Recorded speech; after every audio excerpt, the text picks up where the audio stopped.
ഈ ആക്രമണം നടന്നതിന് ശേഷം സാമൂഹ്യ മാധ്യമങ്ങളിലടക്കം സ്ഥിരമായി സംഭവിക്കുന്നത് പോലെ ഇത് ബീഹാർ തെരഞ്ഞെടുപ്പ് മുന്നിൽ കണ്ട് നരേന്ദ്രമോദിയും കൂട്ടരും ചെയ്തതാണ് എന്നൊരു പ്രചാരണങ്ങൾ ഉയരുന്നുണ്ട്. എന്ത് തോന്നുന്നു? ഇത് ആദ്യമായിട്ടൊന്നും അല്ലല്ലോ അങ്ങനെ ഒരെണ്ണം ഉണ്ടാകുന്നത്.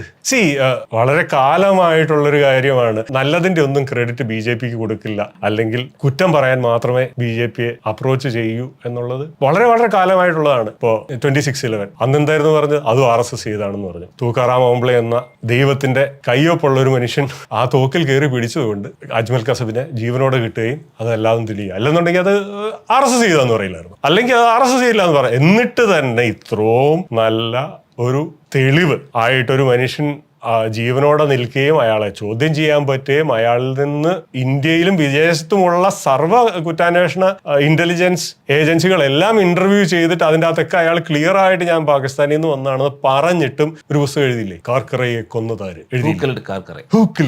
അത് അതിന്റെ മലയാളം മുഷറഫ്. അതെ, അതിന്റെ മലയാളമാണ് പോപ്പുലർ ഫ്രണ്ടിന്റെ തേജസ് ഇവിടെ ഇറക്കിയത്. ഇത് ഈ പോപ്പുലർ ഫ്രണ്ടും തേജസ്സും ഒക്കെ ആരുടെ ഭാഷയാണ് സംസാരിക്കുന്നത്? കാലാകാലമായിട്ട് പാകിസ്ഥാന്റെ ഭാഷയിലെ പോപ്പുലർ ഫ്രണ്ടും തേജസ്സും ഒക്കെ സംസാരിക്കുന്നത്